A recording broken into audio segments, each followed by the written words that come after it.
Fala galera, nós estamos em mais um Empreendendo no Reino e hoje estamos aqui com o Lafayette Oliveira. Ele é um dos diretores da Bridgestone no Chile, Peru e em um monte de países que é mais fácil ele falar. Lafa, uma honra te receber aqui, meu irmão. Seja muito bem-vindo. Muito obrigado, André. Obrigado, Ícaro. Prazer estar com vocês aqui. Uma honra poder servir a esse lindo trabalho que vocês têm executado no Brasil, cara. Conte comigo. Maravilha. Lafayette, mais uma vez aqui, agora em meu nome, é um prazer ter você aqui com a gente e não vamos perder tempo não, vamos aproveitar cada segundo desse bate-papo. A gente quer saber mais sobre a sua vida, como você chegou até aqui, conta da sua história pra gente. A gente vai te interromper, quando a gente tiver dúvida, pode ter certeza disso, manda ver aí. Não, com o maior prazer. Bom, na verdade, cara, eu costumo dizer que minha história é a história comum de um trabalhador, né? Minha história, eu sou mais um cara do ABC paulista aí que cresceu sonhando em trabalhar nas montadoras, né? Quando a minha geração é uma geração que não foi treinada com uma visão empreendedora.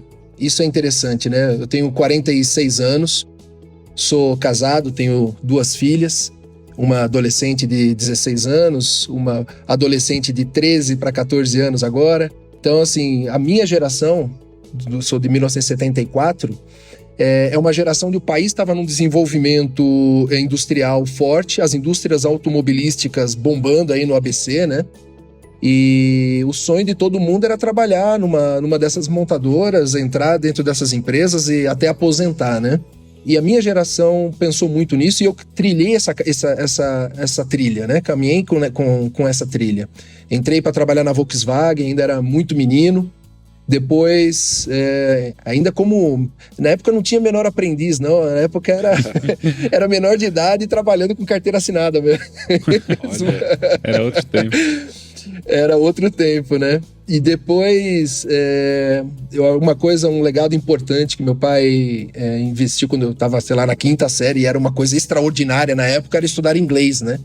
Era uma coisa extraordinária mesmo. E eu lembro que eu fui estudar inglês e eu aprendi um pouquinho de inglês e isso me ajudou bastante para abrir portas.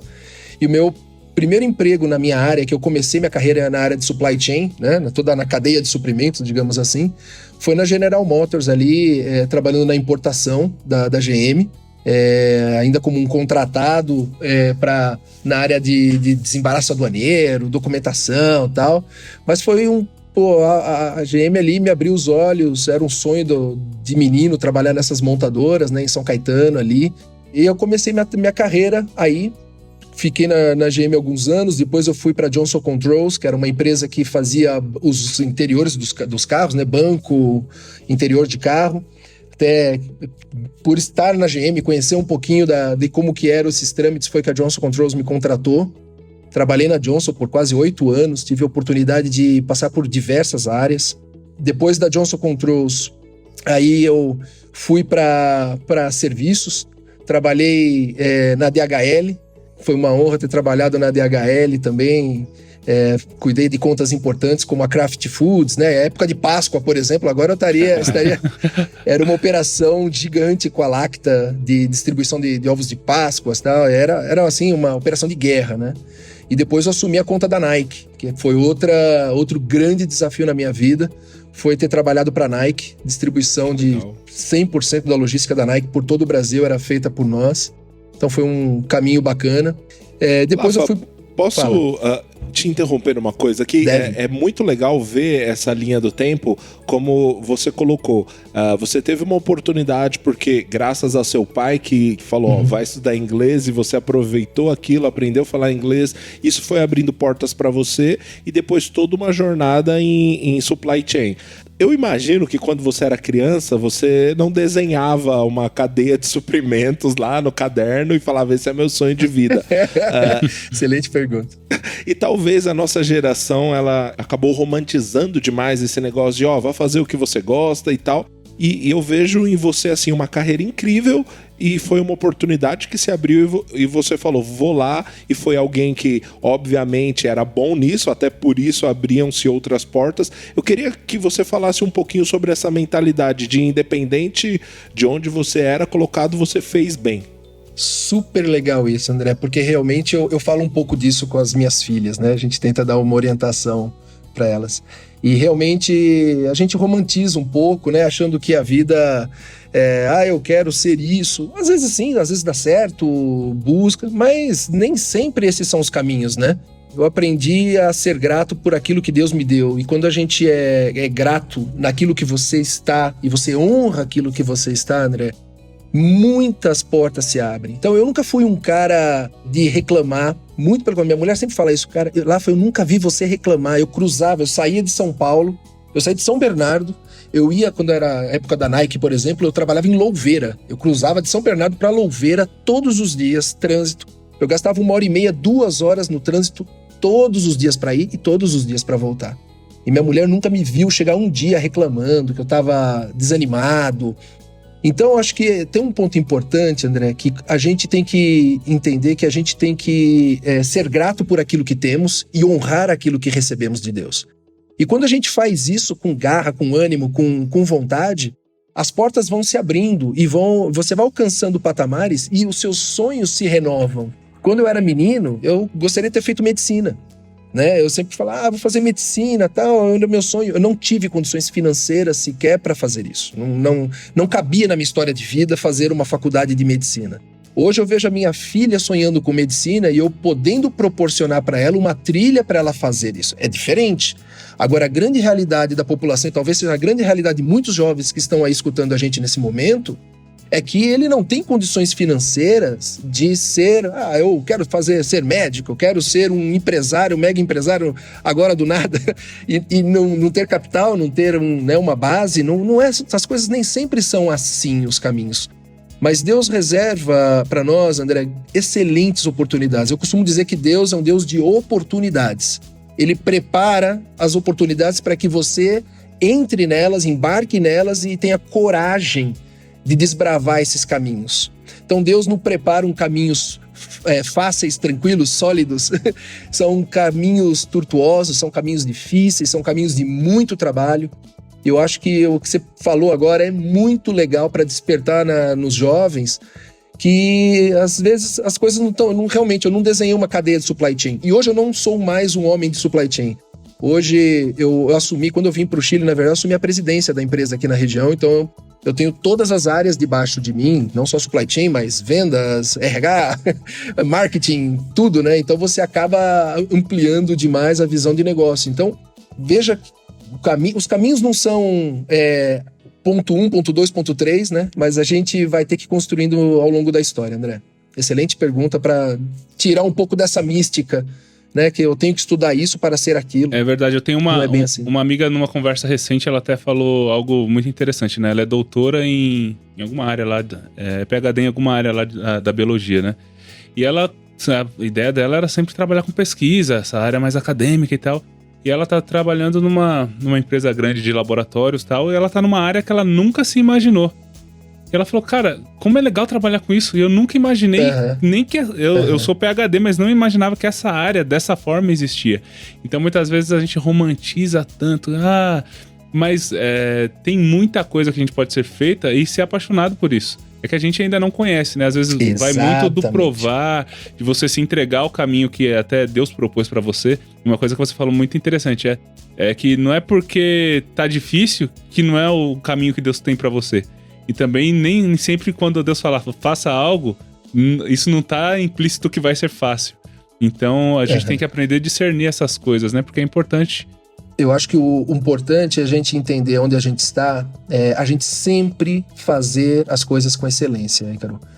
Isso é uma coisa que eu lembro que quando eu trabalhava na GM, nesse início de carreira, começou pela primeira vez cada um ter um computador numa mesa. Olha. Eu sei que para vocês é longe de qualquer entendimento o que era isso. Como é que você trabalhava sem computadores, né? Na verdade, eu tinha uns 2 computadores que ficavam lá no fundo, que era para fazer as declarações de importações, né, de peças e tudo mais. Mas quem mexia com aqueles computadores, assim, eram alguns gênios, né? Não era algo que um Hellis mortal tinha acesso àquilo, né? E eu lembro o dia que falaram, olha, agora nós vamos colocar um computador em cada mesa.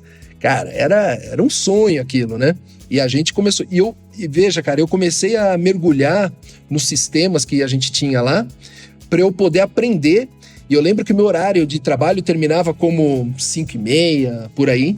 Eu ficava até as 8 horas da noite tentando aprender e desenvolver coisas. Mas não é um dia ou outro, todo dia. Que e legal. Depois eu chegava às 6 da manhã e meu horário de entrar na empresa era às 8 horas. Eu entrava às 6.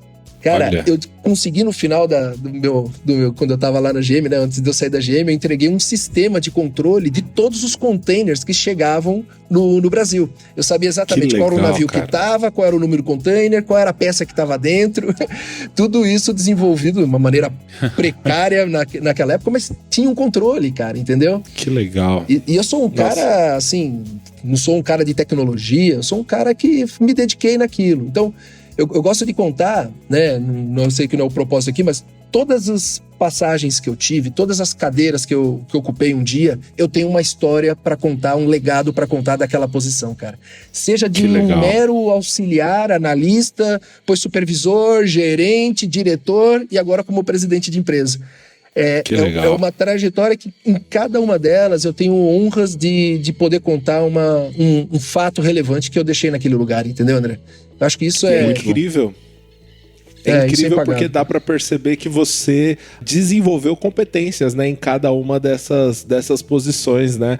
Eu tava pouco antes da nossa entrevista assistindo um documentário de uma treinadora de basquete e ela conta que ela cresceu na periferia da Filadélfia e meninas não jogavam basquete naquela época. Uhum. Ela falou que pela persistência dela, pela determinação dela, os caras tinham que aceitar ela. Ela fala assim, pela minha persistência eu obriguei eles a me respeitarem. Quando você fala, eu chegava às 6 da manhã, mesmo tendo que entrar às 8 e eu ficava até às 8 da noite, mesmo o meu horário já tendo acabado, é um pouco disso, né? A sua persistência, cara, talvez você não tivesse o dom pra programar, mas, cara, pela persistência você foi lá e fez, né?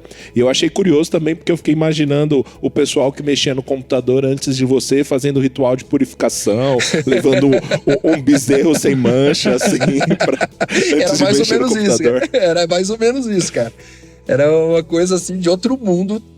E eu tive a oportunidade de ver, né, essa digitalização, coisa que hoje é tão comum para todos nós. Estamos aqui falando através do Zoom, coisas que eram inimagináveis, né, naquela época. Ou melhor, só o cara que escreveu os Jacksons ali, que foi capaz de imaginar essa loucura. De imaginar uma coisa dessa, né? E hoje é uma realidade. Mas assim, cara, se a gente parar pra pensar hoje, tem um dado importante aí. Hoje, em um dia nosso, a gente consome um volume de informação que no século XIV o cara levava uma vida pra consumir. Nossa. Então, imagina, em um dia nosso, cara, só de internet, de YouTube, de tudo que a gente conecta, e-mails e toda a informação que a gente tá conectado em um dia, no século XIV o cara levava uma vida. Então, sem dúvida, cara, a gente tá numa era de comunicação, numa era onde a informação, cara, ela faz muita diferença pro cara que tem atitude. Então, muitas, né, jovens que estão escutando a gente, poxa, naquela minha época eu tive que estudar inglês num colégio formal, eu tinha que fazer trabalho de escola, eu ia para a biblioteca, coisa que acho que acabaram, né? Não existe mais bibliotecas públicas, né? Que você tinha lá, pegar os livros e tal. Uhum. E hoje, quem quiser, cara, tem acesso a estudar inglês pela internet, cara. Você consegue desenvolver um bom nível de inglês com cursos gratuitos. Você consegue fazer muita coisa. Quem tiver esse nível de busca, de determinação, consegue dar realmente saltos grandes na sua vida, na sua carreira, né? Pode quebrar uma história familiar que, poxa, minha família não teve sucesso, meus caminhos não foram tão assim. A oportunidade está aí para todos. Hoje está muito mais democrático. Sim, com certeza. Hoje em dia, claro que nem tudo são flores, né? Mas só não arruma uma atividade financeira ou só não aprende algo quem realmente não quer, né? Porque realmente é meio clichê falar isso, mas a internet é uma grande biblioteca, é uma grande faculdade, a informação está acessível, coisa que antigamente só estava acessível em outros países. Hoje você tem na sua língua nativa e também tem maior acesso a aprender qualquer idioma de graça se você tiver disciplina suficiente. Eu queria te perguntar uma coisa. Nessa sua jornada, como foi para você sair de supply chain e ir para vendas antes de assumir essa posição atual que você tem? Cara, foi realmente assustador, porque depois de 24 anos na área de supply chain, né, construí toda uma vida. Eu falo em supply chain, não é que eu fiz todas as atividades. Eu fui desde o cara que trabalhou dentro de um armazém, que eu consegui passar e realizar todas as atividades andando e fazendo ela, né? Então eu tinha muita segurança dentro do supply chain. E quando o presidente da Bridgestone no Brasil, eu entrei na Bridgestone em 2015, e no final de 2017, em 2015 até 2017, a gente fez um trabalho muito legal, ajustei bastante, assim, teve um legado incrível na área de supply chain. O presidente me chamou e falou: Lafa, gostaria de ver isso que você fez no supply chain em vendas. E aí foi um grande desafio para mim, porque realmente era um novo mundo, né? Conhecer o mercado, ir para fora, né? Uma coisa é portas adentro, outra coisa é portas afora. O mundo real acontece lá fora, né? Então você em contato com clientes. Mas para mim, Ícaro, acho que o meu grande legado nunca foi meu conhecimento técnico, cara. Eu acho que depois de alguns níveis na carreira da gente, nossa grande característica que faz de um grande profissional é sua capacidade de liderança, de formação de grandes equipes, de formação de gente, desenvolvimento de pessoas. Essa é a grande diferença. O resto, conhecimento se adquire, né? Então, técnica de venda, fui atrás de muitas coisas de técnica de venda. Então, você acaba adquirindo o conhecimento técnico. Agora, a habilidade de desenvolvimento de pessoas e a paixão por isso, cara, isso aí é muito da característica de cada líder, né? Então, o cara tem que curtir isso. E acho que, meu maior legado é ser um team builder, que a gente chama, né? Um cara que gosta de formar equipes. E é isso que eu tô fazendo hoje aqui no Chile de novo, né? Não só no Chile, mas em outros países, né? Na verdade, eu tô com 5 países. Fica o Chile, Peru, Bolívia, Paraguai e Uruguai. Então, são mercados aí bem distintos. Mas é isso. E aí, essa oportunidade já foi na Bridgestone. E como foi para você o convite? Então, beleza, imagino que foi, parabéns pelo ótimo trabalho na frente do comercial, mas agora a gente tem um desafio bem maior e intercontinental aí. Como foi para você? Cara, eu acho que é isso que... Tem uma passagem que me alimenta muito, que é 2 Timóteo 1,7, que Deus fala que porque Deus não nos deu espírito de medo, né? Nos deu mas de poder, de amor e de moderação. Cara, o medo ele sempre vem, né? O medo do novo, o medo do como vai ser, adaptação da família, isso tudo me veio esse frio na barriga. Mas era uma coisa que eu vinha me preparando, né? Com esse sonho sendo alimentado dentro de mim, de ser um líder multicultural, de ser um cara aí que... Primeiro que eu sempre sonhei ser, né, realmente, o primeiro posto da cadeira é ser presidente de empresa. Quem tá no mundo executivo acaba buscando isso. Mas muito medo no princípio, a família apoiou, vamos juntos. Você nunca se acha 100% preparado, e isso é legal, isso é importante, nunca se achar pronto, nunca se achar o cara, se achar, muito pelo contrário, ter humildade de estar sempre querendo aprender, sempre entendendo que não vai ser simples, não vai ser fácil, porque essa é a forma da gente se preparar, né? O medo é uma arma que Deus nos deu para que a gente se protegesse e protegesse também da nossa arrogância, né? O ser humano, ele esquece de onde ele veio, né? Por isso eu tenho uma base muito sólida, André. Meus amigos que me encontram de anos falam: poxa, Lafa, você não mudou, cara. Não importa a cadeira que eu estou, né? Eu sou aquele cara do ABC, eu sei as minhas origens, eu sei da minha batalha, eu dou valor às pessoas que estão correndo as suas trilhas também. Eu acho que isso é que faz a diferença, né? Então, teve um medo, a gente se adaptou, minhas filhas estão super adaptadas, minha mulher também já se adaptou. E, cara, a gente sabe que esse é o começo, Deus tem mais coisas pela frente. Esse não é o fim. Com certeza. Com 46 anos só tem uma coisa, não é o fim, cara. Tá só no começo.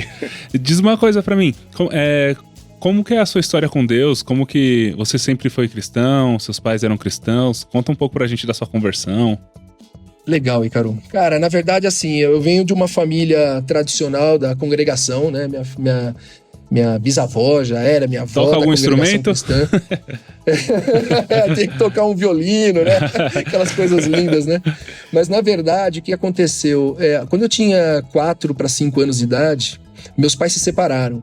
E com a separação, imagina isso no final dos anos 70, comecinho dos anos 80, uma mulher separada dentro de uma igreja extremamente rigorosa, com tradições como era a Congregação do Brasil. Então, infelizmente, minha mãe se sentia bastante isolada naquele momento. Enfim, não critico a instituição, porque a instituição não tem nada a ver com isso. São as pessoas, né, daquele momento, a cultura daquele momento. No Brasil não se aceitava uma mulher separada, né? Ainda que ela tivesse tido problemas com o marido e tudo mais. E isso afastou minha mãe de Deus, afastou a família da igreja, ela saiu, a gente também. Então, dos meus 5 até vamos falar, eu fui me reencontrar com Deus aos 20 e tantos anos, cara. Puxa. Eu nunca fui para outra religião, eu sempre tive uma base forte que, né, era uma visão mais da igreja protestante e tal, mais evangélico, mas eu nunca fui para a igreja católica, eu nunca fui para outro tipo de religião, nunca procurei no espiritismo ou em qualquer outra coisa. Sim, sempre que alguém me perguntava o que eu era, eu falava que eu era crente. Sem ter muita base de nada, né? Mas mais ou menos aos meus 20 e poucos anos, 22, 23 anos, cara, eu tive um encontro com Deus muito interessante. Meu irmão, ele foi para uma igreja, para Sara Nossa Terra, e ele me chamou para ir para Sara Nossa Terra também. Eu acabei indo visitar e conheci uma pessoa incrível, cara, que foi um discipulador, uma pessoa que tem um amor gigantesco, eterno por essa pessoa, que cuidou de mim, que me discipulou. Já tinha um modelo de grupos, não era bem células, tal, mas era um modelo de grupos que a gente se reunia na casa dessa pessoa. Infelizmente, essa pessoa veio a falecer, esse meu discipulador, o Augusto Cury, Marcos Cury, quer dizer, ele é primo do Augusto Cury, mas ele é primo do Augusto Cury, o Marcos que Cury. Legal. O Marcos Cury, ele veio a falecer o ano passado, foi um momento de muita dor pra mim, chorei demais a perda desse irmão querido, um pai espiritual de fato, e veio morrer muito rápido por uma doença, por câncer, mas foi o cara que me levou pra Jesus, cara, e desde então, aí o meu irmão também começou a desenvolver dentro da igreja, virou pastor. Aí fiquei muito forte na igreja do meu irmão, aí fui tocar bateria, você perguntou se tocava alguma coisa. Fui tocar bateria na igreja do meu irmão, aquele maluco comprou uma bateria, pôs lá no canto, falou, ela é tua, você vai tocar. Eu falei, você é louco, eu nunca toquei bateria. Aí fui aprender a tocar bateria e em um mês eu tava fazendo um estrago nos cultos lá, batendo... Fiquei 2 anos tocando no louvor, foi um período muito legal. E, enfim, aí foi quando eu comecei a minha consolidação, né, com Jesus. Isso tudo foi aí em São Bernardo. Em 2010, cara, aconteceu algo importante na minha vida. Eu mudei, porque eu saía de São Bernardo e ia pra Louveira todos os dias, aquela história que eu contei da época da Nike, hein? Da DHL, que fazia a conta da Nike. E eu acabei mudando pra Alphaville, né? Eu disse, vou no meio do caminho e tal, peguei e saí de São Bernardo e fui morar em Alphaville.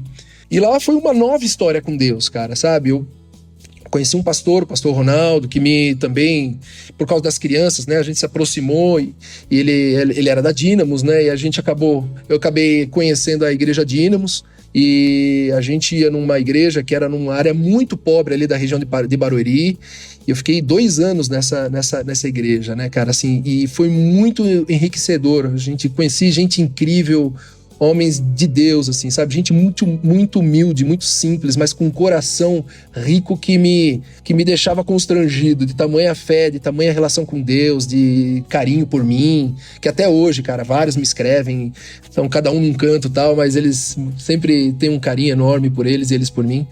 Então foi um momento bacana. Depois a gente começou um projeto, uma igreja realmente lá em Alphaville, né? Mas eu acho que o que mais me encantou aí, André e Ícaro, foi o movimento de células, né? O movimento celular, cara. A gente começou células na minha casa. Num determinado momento, cara, a gente tava com 18 células em Alphaville. Uau! Em casas, cara, foi incrível, cara. Foi um momento, legal. Eu tava apaixonado por isso. E o pastor Ronaldo foi realmente essa pessoa que embutiu essa paixão em mim de trabalhar no reino, né? Até então, eu só tava ali como ajudei meu irmão um pouco, tudo, mas não era... Aí o pastor Ronaldo embutiu essa paixão em mim pelo trabalho no reino, né? Em servir. E as células cresceram, enfim. E aí depois virou igreja, e aconteceram muitas coisas. Mas meu relacionamento com Deus é muito solidificado, cara, sabe? Eu vim pra cá, pro Chile, por exemplo, momento de pandemia, tudo fechado, todas as igrejas estão fechadas, então eu não pude ir em igreja nenhuma, não tem igreja nenhuma, eu tô numa igreja pela internet, né? Acompanho os cultos aí do pastor Dênio Júnior pela internet. E tenho me relacionado com Deus de uma maneira, acho que ímpar, cara. Acho que esse momento que nós estamos vivendo também é um momento de reflexão, como a gente se relaciona com Deus, né? Então não é um momento de afastamento de Deus, jamais, jamais. Então se há algo que a maturidade tem que nos trazer, eu falo isso para os jovens, é que relacionamento com Deus não é algo intermitente, né? Estou apaixonado, estou agora... né? Nossa relação com Deus, ele é algo contínuo, é algo pleno. Quando a gente entende quem é Deus em nós, o Espírito Santo que habita em nós, quando a gente entende o nosso papel no reino, não tem mais como nos afastar. Não é porque não está aí nas quatro paredes, né, do templo, isso não é a igreja, né? A igreja é muito além do que das quatro paredes, né? Com certeza. Muito bom, muito bom. Lafa, e eu sei que, e foi até a oportunidade quando eu te conheci, eu sei que em algum momento aí surgiu uma forma de unificar esse desejo de trabalhar para o reino, de servir a Deus e ajudar com toda a sua bagagem profissional, ajudar jovens a seguirem esse caminho, né? Eu lembro que eu tava com esse projeto do Empreendendo no Reino no meu coração, e aí eu inclusive fui visitar o CEP. Eu gostaria que você falasse um pouquinho sobre o CEP, como surgiu, como foi a ideia. Acho que quando a paixão encontra com a forma de servir a Deus, isso chama-se propósito, né? Muito bom. Minha paixão, meu trabalho, eu sou apaixonado pelo meu trabalho, amo o que faço, apesar de não ter, quando criança, ter desenhado uma cadeia de supply chain, imaginado que tampouco me imaginava como executivo, né? Eu aprendi a amar minha profissão, amo o que faço, amo com muita intensidade, e de repente eu também amo a Deus, amo a servir a Deus, aprendi essa paixão de amar a Deus e de repente consegui unir essas duas coisas e foi realmente algo muito, muito gratificante, né? O CEP foi um projeto que a gente fez ali para inserir no jovem, né? A gente começou com essa ideia do jovem mesmo, mas quando eu vi, tava cheio de jovens da minha faixa etária, assim, dos 40, 50 e um pouquinho mais também, sentado nas cadeiras ali e, cara, e completamente tocado ali por aquilo que a gente estava fazendo, falando. Então, na verdade, foi uma ideia que surgiu. Eu conversei com o pastor Dênio Júnior, ele, imediatamente aprovou, topou, abraçou. Ele é um cara incrível, um jovem com um senso de liderança fora do normal. E eu chamei 2 grandes amigos que estavam comigo nesse movimento celular, que foram caras que, por causa das crianças, acabaram indo na célula de casa, depois a gente se tornaram líderes de célula e são 2 grandes também executivos, né? Um é o Beto Santos, que já esteve aí com vocês, e o outro é o primeiro entrevistado, Beto, foi o nosso primeiro entrevistado. Meu irmão querido. Aliás, tenho marcado hoje com ele um bate-papo mais tarde. Olha, que a legal. gente não se larga, um abraço cara. Nosso. Mandarei, será dado. Então, um era o Beto e o outro o Manuel Guedes, né, cara? O Manuel, diretor, alto executivo de um dos maiores bancos do Brasil e, quiçá, do mundo, né? Então, um cara com uma visão de mundo incrível, uma visão de negócios fantásticas. Então, assim, na verdade, eu juntei toda essa bagagem dessa turma, né?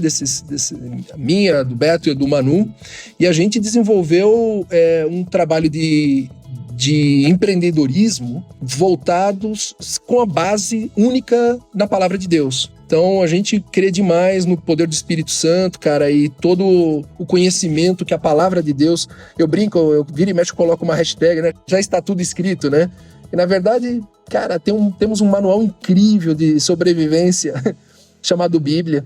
Então, a gente começou a embasar conceitos de negócio com a palavra de Deus e a gente fez o CEP. Foram 6 módulos que a gente aplicou isso durante o ano de 2019 e foi muito legal, cara. Foi muito legal. Inclusive, depois de 2020 veio a pandemia, a gente pensou em repaginar isso tudo, mas foi meio complicado com a minha vinda para cá, para o Chile, e eu vivendo esse momento novo aqui também, um desafio gigantesco, com vários países e tudo mais. Isso me complicou um pouco, mas o sonho não acabou, não. A gente quer retomar esse sonho do CEP aí. Mas é um projeto fantástico, cara, utilizando a palavra de Deus, abrindo a mente do jovem, abrindo as possibilidades. E outra coisa importante, capacitando, né? Não é simplesmente palavras motivacionais.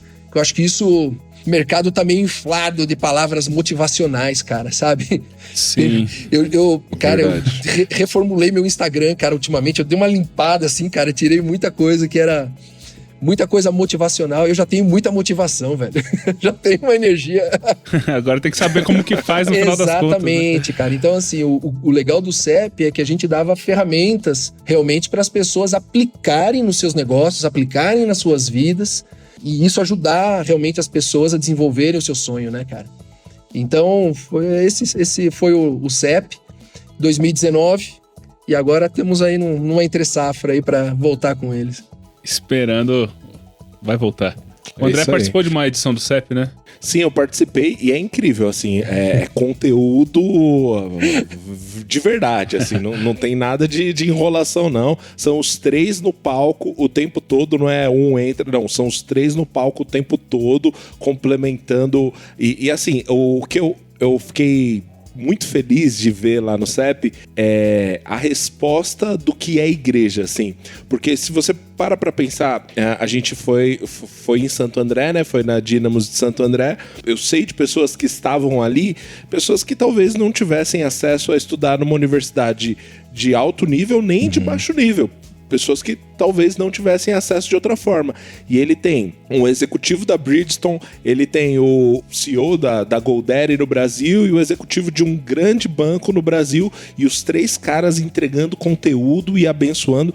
Cara, isso me fez pensar assim, isso é ser igreja, isso é ser igreja. A gente entrega algo realmente relevante para transformar a vida das pessoas. Eu fiquei muito animado. E gostaria de ressaltar aqui, cara, a organização da Capobianco Grupo, né, cara, que é a Lurdinha Capobianco e a Adriana Capobianco, cara.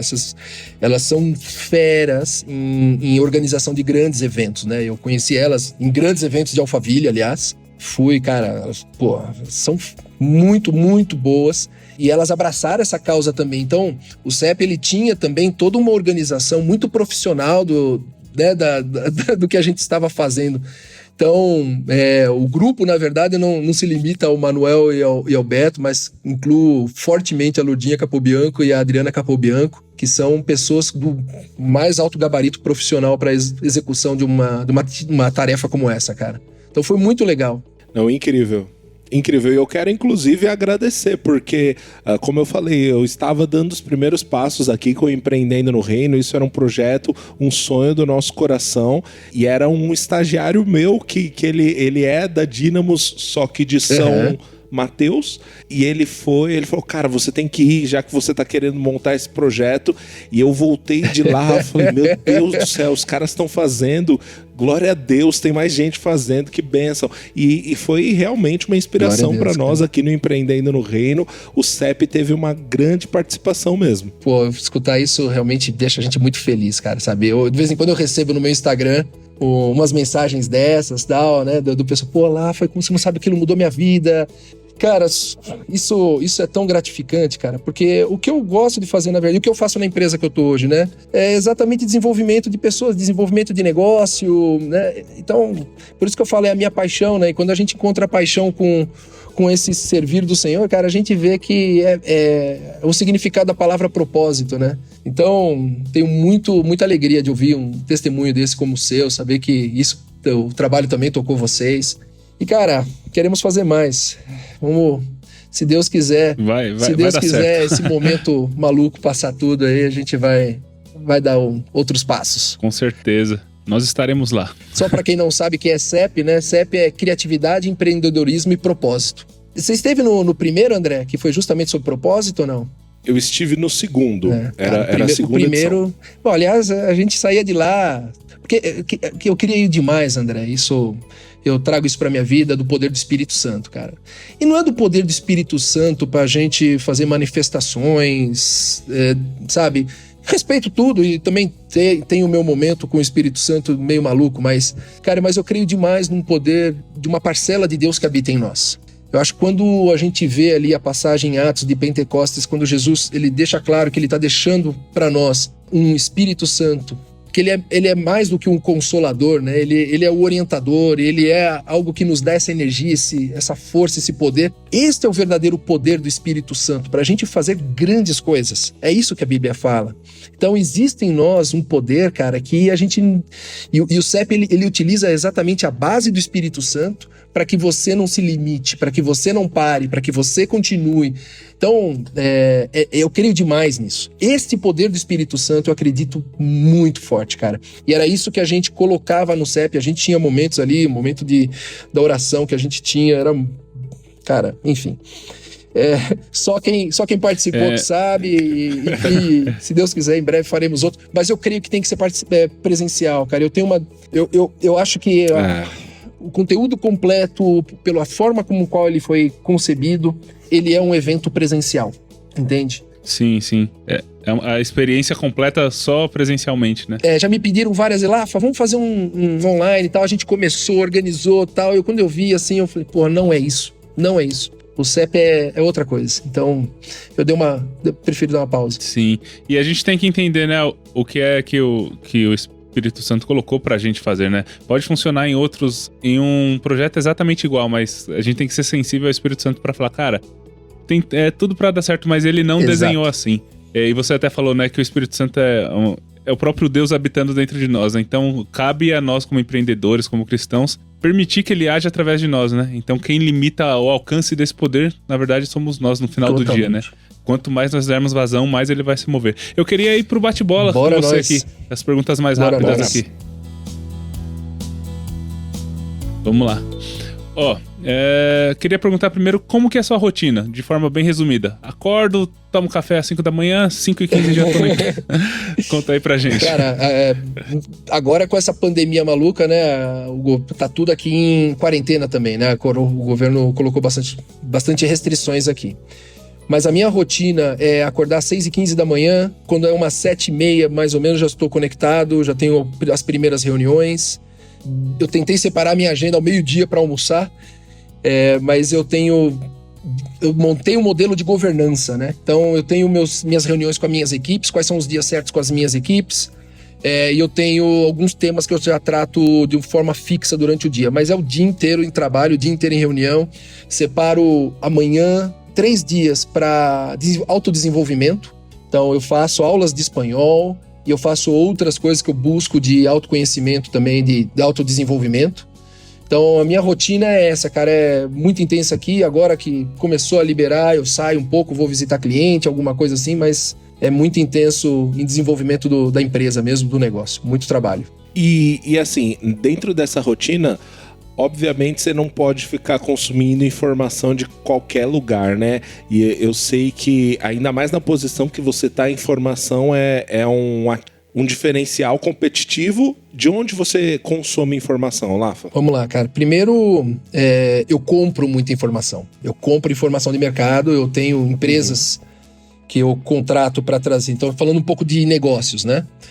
A fonte de informação, ela é primordial. Você tem que saber como que tá a base de preço do seu produto, do seu concorrente, o que está entrando no mercado, o que está saindo no mercado, enfim. Então, eu compro muita informação. E no seu caso, de 4 países, né? 5 países, exatamente, 5 países. 5 países. Exatamente isso, André.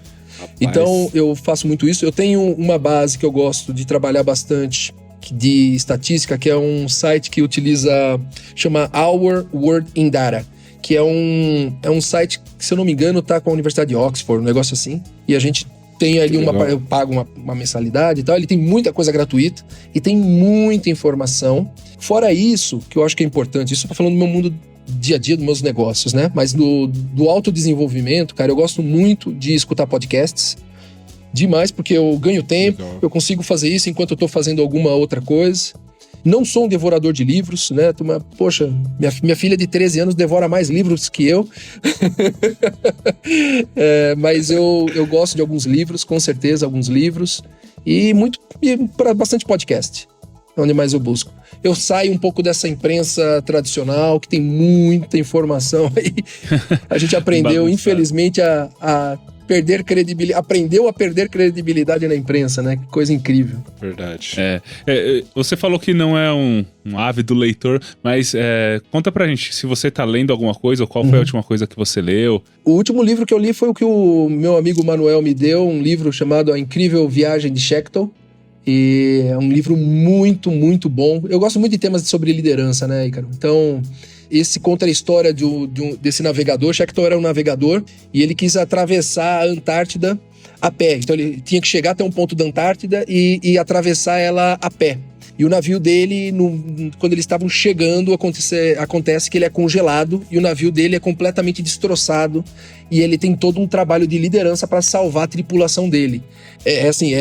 É uma história de liderança que é impressionante. Inclusive, faz acho que uma semana passou na National Geographic. Tentaram resgatar esse navio dele, né? Fizeram foi um navio gigantesco, cheio de tecnologia, de ponta. Tentaram resgatar esse navio dele. Eles ficaram congelados, não conseguiram resgatar, perderam os robôs bilionários, robôs assim de milhões de dólares. Os caras perderam o robô porque congelou, enfim.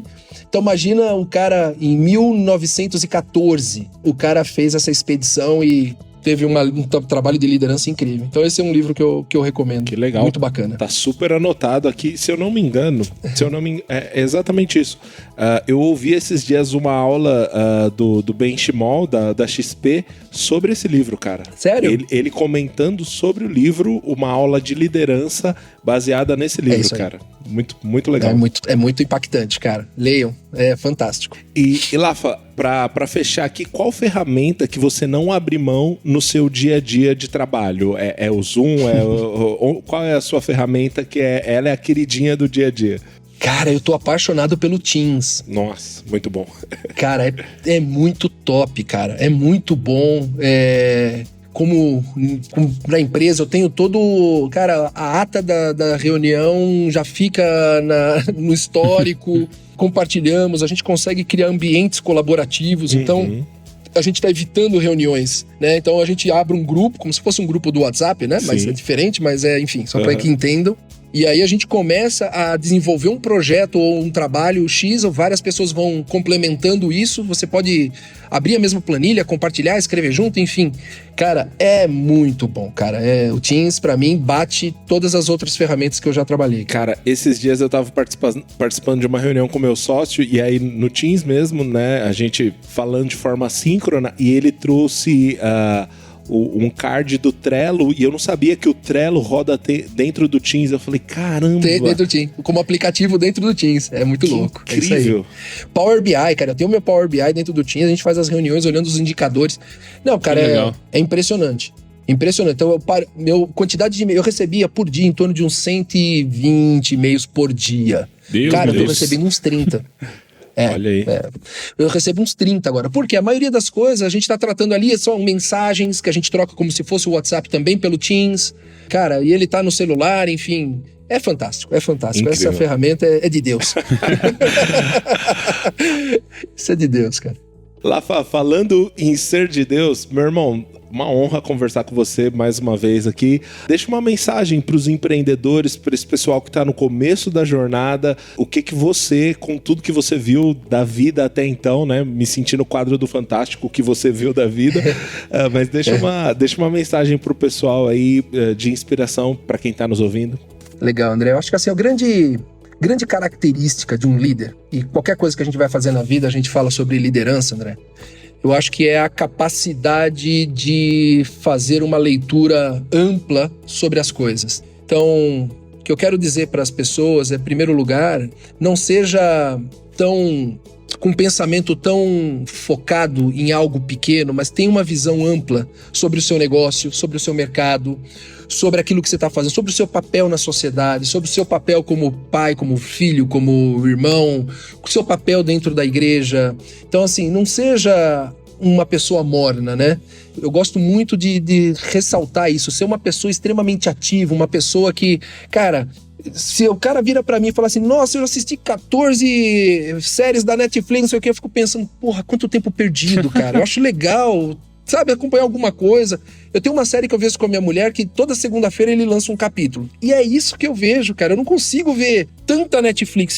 Se tem gente consumindo tanto entretenimento, ele tá perdendo tempo de fazer leitura sobre o seu negócio, fazer leitura sobre o mundo, sabe? De uma forma mais ampla. Então, assim, se eu deixo uma mensagem para alguém, seria isso.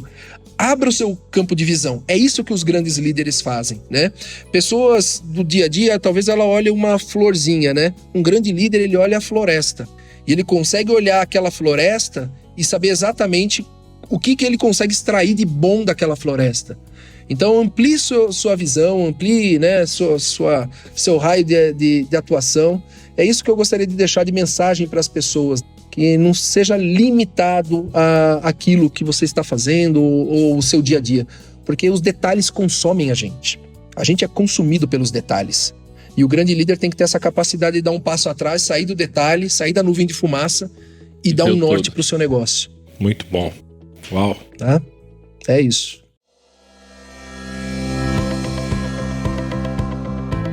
Lafayette, foi uma honra ter você aqui mais uma vez dizendo isso, né? Creio que todos foram muito abençoados com a sua história, abençoados com as suas experiências, com tudo que você contou pra gente aqui hoje. Pessoal, quem tá ouvindo até agora e ainda não se inscreveu no podcast aí no Spotify, se inscreve. Você vai estar ajudando a gente, você vai estar recebendo em primeira mão todos os episódios que forem lançados. Uma coisa, Lafayette, faltou a gente perguntar pra você o seguinte: você quer deixar alguma mídia social sua? Não sei se você alimenta elas. O meu Instagram, eu tenho um Instagram aberto, que é o Lafa_3pros. E esse 3 Pros aí é uma outra história, uma hora a gente conversa sobre isso também. Boa. Deixa aí pra galera o Lafa_3pros. É isso aí, pessoal. Sigam ele lá, deem um oi nas postagens dele lá, fala que você conheceu aqui no Empreendendo no Reino. Mais uma vez, muito obrigado. Foi um prazer. Show, pessoal, então. Valeu e até o próximo Empreendendo no Reino. Valeu, pessoal. Um abraço a todos. Tchau, Ícaro. Tchau, André. Até mais.